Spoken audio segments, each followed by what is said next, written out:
Take IT চ্যানেলে আপনাকে স্বাগতম। সম্মানিত ভিউয়ার্স, আমরা শিখছি মাইক্রোসফট ফুল কোর্স। তো ভিউয়ার্স, আজকের ভিডিওতে আমরা শিখব যে উপরে যে ট্যাবগুলো আছে ফাইল, হোম, ইনসার্ট, ডিজাইন, এখান থেকে আমরা আজকে রিভিউ যে ট্যাবটা আছে টাইটেল, এই রিভিউ টাইটেলের আন্ডারে যে গ্রুপ বা রিবনগুলো আছে এগুলোর কাজ আজকে আমরা দেখব। তার মধ্যে প্রথমে রিভিউয়ে আমরা যখন আসবো, রিভিউ থেকে প্রথমে যে অপশনটা আছে সেটা হচ্ছে spelling and grammar. Spelling and গ্রামারটি হচ্ছে অর্থাৎ আপনি যখন কোনো কিছু টাইপ করবেন, টাইপ করার পরে যদি আপনার অজান্তে বা আপনার না জানার কারণে যে কোনো ভুল হয়ে থাকে, আপনার লেখার মধ্যে ভুল হয়ে থাকলে আপনাকে কিন্তু সেটা কম্পিউটার সাথে সাথেই সাজেস্ট করবে, আপনাকে সাংকেতিক কোনো চিহ্ন দিয়ে বুঝাইবে যে আপনার এই ওয়ার্ডটি ভুল আছে। যেমন এইখানে আছে ভিডিও, আমি যদি এই ভিডিওটাকে উপরে এক্সট্রা ছেড়ে দেই, আমি এখানে দিলাম ভিডিও, ভিডিও লিখলাম, ভিডিও বানানটি দেখেন আমি এখান থেকে ই দিলাম, তারপরে এখানে আইয়ের জায়গায় আই দিলাম, দেওয়ার পরে আমি যদি ছেড়ে দেই, এখন দেখেন এখন শব্দটা ভিডিও বানানোর নিচ দিয়ে দেখেন একটা রেড দাগ লেগে গেছে, অর্থাৎ একটা রেড চিহ্ন নিচ দিয়ে পড়ে গেছে, যেটা এই রেড চিহ্ন দিয়ে বোঝাচ্ছে যে আপনার এই বানানটা, আপনার এই ওয়ার্ডটা, স্পেলিংটা ভুল আছে। যদি এইরকম হয়, এখান থেকে আপনি যতগুলো লেখা লিখবেন দেখেন কোনো লেখার নিচে কিন্তু কোনো টান নেই, তার মানে এখান থেকে আমরা অটো এই লেখাগুলো নিয়েছি, যার কারণে এগুলো সব সঠিক আর এখানে কোনো ভুল নেই। যখন আমি কোনো একটা নাম লিখবো, যেমন আমি লিখলাম তারেক, লিখে যখন টান দেবো তখন দেখেন নিচ দিয়ে, কারণ কোনো নাম এখান থেকে সরাসরি আপনার কম্পিউটার বা ল্যাঙ্গুয়েজ গুগল এটারে সাজেস্ট করে না, এগুলোর কোনো অর্থ খুঁজে পায় না তারা, আর ভুল বানানের কারণেও কিন্তু এই চিহ্নগুলো দেখায়। দেখেন এই শব্দটা এখানে নেই তাদের, এই যে ভিডিও এই বানানটাও তাদের নেই, এটা ভুল হচ্ছে।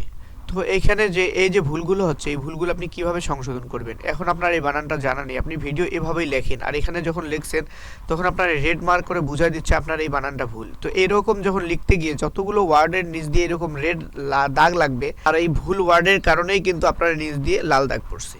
তো এটা আপনি কিভাবে বুঝবেন কি ভুল আছে আর এটা সংশোধন কি আছে? সেটা করার জন্য আপনি এই যে ওয়ার্ডটা আছে এই ওয়ার্ডটা সিলেক্ট করবেন। সিলেক্ট করার পরে এখানে আছে আবার স্পেলিং অ্যান্ড গ্রামার, এখানে যদি আমরা ক্লিক করে দেই, দেখেন সাথে সাথে কিন্তু এখানে আমাদের আরেকটা সিস্টেম, একটা অপশন ওপেন হয়েছে। এখান থেকে আমাদেরকে বোঝাচ্ছে যে আপনার ভিডিও বানান এটা আমাদের উপরে ছিল, এখান থেকে ভিডিক, তারপরে এই যে অপশনগুলো এখানে আছে, এখান থেকে আপনি কিন্তু কোনটা লিখতে চাচ্ছেন সেই অপশনগুলো আপনাকে এখান থেকে দিচ্ছে। যদি আপনার এরকম কোনো অপশন এখানে দেখা যাচ্ছে যে সঠিক নেই, তখন আপনি কি করবেন? তো এখান থেকে যদি আপনি যে অপশনটা লিখতে চাচ্ছেন সেই অপশনটা এখানে দেখা যাচ্ছে নাই, এখান থেকে যদি সঠিক কোনোটা মনে করেন, সঠিক অপশনটা তারা এখানে দেখাইতে পারে, তাহলে সেটা আপনি এখান থেকে সিলেক্ট করলেই কিন্তু এখানে হয়ে যাবে। অথবা আপনি এটা আরেকভাবে পারেন, আমি এটা ক্যান্সেল করে দিলাম, এখান থেকে আরেকভাবে আপনি পারেন, এটা সিলেক্ট করার পরে দেখেন এখান থেকে আমরা যদি রাইট মাউস ক্লিক করি, তাহলে এখান থেকে দেখেন একই অপশনগুলো আমাদেরকে দেখাচ্ছে। এই যে উপরে দেখেন ভিডিও বানান, সঠিক বানানটা কিন্তু উপরে চলে আসছে। তারপরে এই ভিডিও দিয়ে যে শব্দগুলো হয় আপনার এখানে, আপনি এটা কোনটা লিখতে চাচ্ছেন সেগুলো আপনাকে দেখাচ্ছে। তো এখান থেকে সঠিক বানানটা উপরেই আছে। সেম একইভাবে আমরা এখানেও যখন দিছিলাম, সেম একইভাবে কিন্তু সঠিক ভিডিও বানানটা উপরে দিয়ে দিছে। আমাদের এখানে বানানটা ভুল ছিল, আমাদেরকে বোঝাচ্ছে আপনি কি ভিডিও লিখতে চাচ্ছেন, ভেডিক, ভেদা, তারপরে এরকম যে অপশনগুলো আছে সবগুলো এখানে দিয়ে, যদি সঠিক হয় ভিডিও বানানটা, এটা সিলেক্ট করার সাথে সাথে এখানে কিন্তু বানানটা চেঞ্জ হয়ে যাবে। তো এখান থেকে আমি এই ভিডিও বানানটা সেট করতে পারি, এখানে ক্লিক করার পরে আমরা এখান থেকে চেঞ্জ অলে যদি ক্লিক করে দিই, দেখেন এখানে চলে আসছে ভিডিও বানান, সঠিক বানানটা চলে আসছে। সাথে সাথে পরের যে শব্দটা ভুল, এটাতে কিন্তু ট্যাবটা চলে আসছে অটোমেটিক, এটাতে ট্যাবটা চলে এসে আবার দেখাচ্ছে যে আপনি এখান থেকে কি লিখতে চাচ্ছেন, তারিখ। তো এইভাবে এখান যদি সঠিক বানান হয় আপনার, তাহলে অবশ্যই আপনি এখান থেকে সেটা কি করবেন, এখান থেকে চেঞ্জ করে দিবেন। চেঞ্জ করে দিলে এটাও চেঞ্জ হয়ে যাবে। কিন্তু নাম তো আর কেউ বানান চেঞ্জ করে না, আর এটার ওয়ার্ডের শব্দ সঠিক হয় না, তাইলে আপনি লিস্টের এই মার্কটা কিভাবে উঠাই? নামের ক্ষেত্রে কিন্তু আপনার কোনো সঠিক শব্দ থাকে না, সেই ক্ষেত্রে আমরা যদি চাই যে যেই বানানটা লিখছি ভুল হইলে এটাও ঠিক, যদি ভুল হয় তারপরে এটাই ঠিক, আমি এটা জেনে শুনেই লিখছি যেটা ঠিক, তবে আমরা নিচের মধ্যে যে লাল দাগটা আছে সেটা আমরা কিভাবে সরাবো, সেই জন্য আমরা এখান থেকে এটা সিলেক্ট করব। সিলেক্ট করার পরে মাউস থেকে চাইলে রাইট বাটন ক্লিক করে এখান থেকে ইগনোর অল, এই ইগনোর অলের মধ্যে যদি আমরা ক্লিক করে দিই, তাহলে লাল দাগটা সরে যাবে। তখন আর কি কম্পিউটার বুঝবে যে যেটা লেখছে সেটাই ঠিক বুঝাচ্ছে উনি, সেজন্য লাল দাগটা সরে যাবে। আমরা আগের জায়গায় আসলাম। আমরা যদি চাই অন্যভাবে এখান থেকে সরাইতে, আবার এটা সিলেক্ট করার পরে আমরা সেম এখান থেকে আমরা একইভাবে এখান থেকে যে ইগনোর আছে, যদি আমরা এখান থেকে ইগনোর ওয়ান্স বা ইগনোর অলে ক্লিক করে দেই, ইগনোর অলস দিয়ে ওয়ান দিয়ে দিলাম, তাও হবে, সমস্যা নেই। ওকে, এটা চলে গেছে। তো এইভাবে আমরা মূলত স্পেসিংগুলো ঠিক করতে পারি। যদি সঠিক হয় সঠিক শব্দটা আমরা খুঁজে নিতে পারি, আর যদি ভুলটা কেউ আমরা নাম বা অন্য কোনো ক্ষেত্রে যদি আমরা লাল দাগটা সরাইতে চাই সেই ক্ষেত্রেও আমরা ইগনোরের মাধ্যমে করতে পারি। আরেকটা হচ্ছে গ্রামেটিক্যাল, অর্থাৎ গ্রামার সম্পৃক্ত যে ভুলগুলো, যেমন এখানে আছে, এটার মধ্যে যদি আমি ডবল স্পেস দিয়ে দেই, আরেকটা স্পেস দিয়ে দিলাম, দেওয়ার সাথে সাথে দেখেন এখানে বুঝাচ্ছে কি নিচ দিয়ে আরেকটা সবুজ একটা দাগ লেগে গেছে, মানে এখানে বুঝাচ্ছে এখানে গ্রামেটিক্যাল জনিত যে ভুল এটা বুঝাচ্ছে।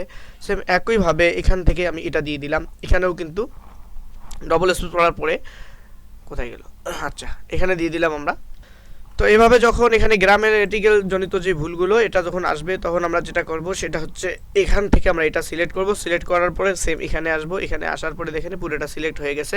এখান থেকে এই যে ভিডিও প্রোভাইড, এখানে যদি আমরা ক্লিক করে দেই, আবার আমরা এখানে দিলাম, দেওয়ার পরে ভিডিও প্রোভাইডে আমরা ক্লিক করে দেব, ক্লিক করার পরে এখানে চেঞ্জ অপশনে দিয়ে দিলে এটা ঠিক হয়ে যাবে। পরে এখানে যে ডবল স্পেস দিয়েছিলাম অটোমেটিকভাবে এখানেও কিন্তু আমাদের সেম একই ভুলটা দেখাচ্ছে, সেজন্য আমরা আবার এটা সিলেক্ট করে এখান থেকে আবার চেঞ্জে ক্লিক করে দেবো, এটা হয়ে গেল। তো এখানে আমরা তিনটা একইভাবে দিলাম, এই তিনটাতে কিন্তু ভুল দেখাচ্ছে, মানে স্পেসগুলো ডবল পড়ছে। তো গ্রামেটিক্যাল জনিত যে কোনো ভুল হবে আপনার, এখান থেকে কিন্তু আপনি এটা সংশোধন করতে পারবেন। একই শব্দ, তো আমরা এখান থেকে ইগনোর অথবা চেঞ্জ করে দিলে এই শব্দটা চলে যাবে। সেম একইভাবে এখানেও এই যে তারেক শব্দটার মধ্যে আবার ইগনোর চলে আসছে, তো এখান থেকে ইগনোর অলে আমরা ক্লিক করে দিলাম। তো এভাবে কিন্তু আপনি মূলত গ্রামেটিক্যাল ভুল হোক বা স্পেলিং ভুল হোক আপনি সবটাই ঠিক করতে পারেন। এরপরে রিভিউ থেকে যে পরের যে অপশনটা আছে সেটা হচ্ছে থেসোরাস। তো এই থেসোরাস থেকে মূলত যে কাজটা সেটা হচ্ছে, আপনি যদি কোনো একটা শব্দের প্রতিশব্দ বাইর করতে চান, অর্থাৎ একটা শব্দ আছে এর প্রতিশব্দগুলো, সামঞ্জস্য যে শব্দগুলো, এই শব্দগুলো কি কি সেটা যদি বাইর করতে চান, তাহলে এখান থেকে, যেমন আমি এখানে ভিডিও সিলেক্ট করলাম, ভিডিওটা আমি সিলেক্ট করার পরে আমি যদি যে থেসোরাস এটাতে ক্লিক করে দেই, দেখেন এখানে যে শব্দগুলো চলে আসছে এটার প্রতিশব্দগুলো কি কি হইতে পারে, ফিল্ম, তারপরে আপনার তারপরে ফিল্ম, তারপরে হলো মুভি, এরকম করি এজ এ ট্যাব, এরকম করে অনেকগুলো শব্দ আছে এখানে, রেকর্ড, এইভাবে যে শব্দগুলো আছে এগুলো সবের প্রতিশব্দ। সেম একইভাবে আপনি এখানে এই যে ম্যাক শব্দটা নিলাম, ম্যাকের প্রতিশব্দ কি হইতে পারে, এটা এখানে দেওয়ার পরে আমি থেসোরাস এটাতে একটা ক্লিক করে দিলাম। ম্যাকে এর প্রতিশব্দ try, brand, king, style, mark, short, এগুলো হচ্ছে এর প্রতিশব্দ। তো কোনো একটা শব্দের প্রতিশব্দ যদি আপনি বাইর করতে চান, তখন কিন্তু আপনি থেসোরাস যে অপশনটা আছে, শব্দটা সিলেক্ট করে থেসোরাসে একটা ক্লিক করে দিলে এর প্রতিশব্দগুলো সব এখানে শো করবে। আশা করি বুঝতে পারছেন। এইবার আমরা যেটা করব, রিভিউ থেকে এখানে পরে যে অপশনটা আছে, যে ফাংশনটা, সেটা হচ্ছে ওয়ার্ড কাউন্ট। তো ওয়ার্ড কাউন্টটা মূলত হচ্ছে এই যে একটা পেজ আছে, পুরো পেজটার মধ্যে কতগুলো লাইন আছে, কতগুলো শব্দ এখানে আছে, কতগুলো বর্ণ আছে, কতগুলো প্যারা আছে, এবং আপনি এখানে যে টাইপ করছেন এখানে কতগুলো পেজ আছে, কতগুলো পৃষ্ঠা আছে, সবগুলোই কিন্তু আপনার একবারে এখানে আপনি সেই হিসাবটা এখানে দেখতে পারবেন। মনে করেন আপনি 50টা পেজ নিয়ে কাজ করতেন, 50টা পেজের মধ্যে কতগুলো ওয়ার্ড ব্যবহার করছেন, তারপরে কতগুলো লাইন ব্যবহার হয়েছে, কতগুলো প্যারা ব্যবহার হয়েছে, প্রত্যেকটা কিন্তু একবারে চলে আসবে। সেই জন্য আমি এই পেজটার মধ্যে রাখলাম, রাখার পরে দেখেন আমি যদি এখানে ওয়ার্ড কাউন্টের মধ্যে ক্লিক করে দেই, সাথে সাথে কিন্তু আমার দেখাচ্ছে যে এখানে যে পেজ একটা, ওয়ার্ড ব্যবহার হচ্ছে 480টা, তারপরে ক্যারেক্টার নো স্পেস এখানে ব্যবহার হচ্ছে 2135টা, ক্যারেক্টার উইথ স্পেস সহকারে 2605টা, তারপরে প্যারাগ্রাফ ব্যবহার হচ্ছে 11টা, লাইন ব্যবহার হচ্ছে 31টা। টোটাল যে হিসাবটা, সেই হিসাবটা কিন্তু মুহূর্তের মধ্যে আপনাকে এখানে দেখাই দেবে। এখানে তো শুধু একটা পেজ, এইভাবে যদি আপনার 50টা পেজ থেকে 50টা পেজের হিসাব কিন্তু আপনি এক ক্লিকেই বাইর করতে পারেন। জিনিসটা কিন্তু অনেক ইজি, এটার জন্য আপনাকে আলাদা আলাদা হিসাব করতে হবে না। সেজন্য আপনি কার্সরটা যে কোনো স্থানে রেখে যদি আপনি এখানে যে কারেক্ট ওয়ার্ড কারেকশন এখানে একটা ক্লিক করে দেন, সাথে সাথে আপনাকে সব হিসাবগুলো এখানে দেখিয়ে দিবে। এবার আমরা যে অপশনটা শিখবো সেটা হচ্ছে রিভিউর মধ্যে যে ট্রান্সলেট। তো আপনারা যদি চান যে এখানে এই যে পেজের যে ইংরেজি লেখাগুলো আছে, এই লেখাগুলোর মধ্যে এই যে একটা প্যারা আছে, এই প্যারাটা আমি চাচ্ছি এটা ট্রান্সলেট করতে, আপনি যে কোনো ভাষায় এটা ট্রান্সলেট করতে পারেন। এখানে ইংলিশ আছে, আপনি চাইলে এটা বাংলা, উর্দু, হিন্দি, ফার্সি, আরবি, আপনি যে কোনো ট্রান্সলেট করতে পারেন। সেজন্য আমি এটা সিলেক্ট করলাম। আপনি শুধু একটা প্যারা না, আপনি চাইলে এরকম যদি 50 পেজ থাকে, যতটা পেজ থাকুক প্রত্যেকটাও একসাথে করতে পারবেন, আপনি আলাদা আলাদাভাবেও করতে পারবেন। সেজন্য আমি আপাতত একটা প্যারা দিয়ে দেখাচ্ছি। দেখেন একটা প্যারা আমি সিলেক্ট করলাম। সিলেক্ট করার পর যদি আমি এখানে ট্রান্সলেটে ক্লিক করি, তাহলে এখানে 3টা শব্দ আসছে, সেটা হচ্ছে translate document, translate select text, তারপরে মিনি ট্রান্সলেট। তো এখান থেকে আমি চাচ্ছি এটা ট্রান্সলেট করতে, সেজন্য আমি এখানে ক্লিক করার পরে এখান থেকে যে ট্রান্সলেট সিলেক্ট টেক্সট, আমি এটাতে ক্লিক করে দিলাম। এটাতে ক্লিক করার পরে এখানে সাথে সাথে ইয়েস বা ডোন্ট শো, এটাতে আমি ওকে করে দিয়ে ইয়েস দিয়ে দিলাম। সাথে সাথে এখানে দেখেন এই অপশনগুলো চলে আসছে আমার। এখানে আরেকটা অপশন ওপেন হয়ে গেছে। এখান থেকে আমি যেগুলো ট্রান্সলেট করতে চাচ্ছি, আমি এটা কোন বিষয়ে ট্রান্সলেট করতে চাচ্ছি, এটা তো ইংলিশ আছে, আমি কিসে ট্রান্সলেট করতে পারছি, ইংলিশ টু, এখানে কিন্তু আছে আপনার ফ্রান্সের ল্যাঙ্গুয়েজ। এখান থেকে আপনি ল্যাঙ্গুয়েজটা চেঞ্জ করে দেবেন যে ল্যাঙ্গুয়েজে আপনি ট্রান্সলেট করতে চাচ্ছেন।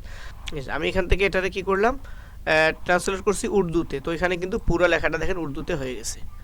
তো আমি যদি চাই এটাকে আরবি করতে, এখান থেকে যে অ্যারাবিক সিলেক্ট করে দিলেই কিন্তু হয়ে যাবে। আমি প্রথমে এটাতে অ্যারাবিক করলাম, এর সাথে সাথে এটা অ্যারাবিক হয়ে গেছে। এখন যদি আমি চাই যে এই যে অ্যারাবিক যে ট্রান্সলেট হলো, এটার পরে এই লেখাটার পরে আমি আরবি লেখাটা এখান থেকে সরাসরি পেজের মধ্যে নিয়ে আসতে চাই, সেই ক্ষেত্রে আমি এখান থেকে ইনসার্ট করে দেবো।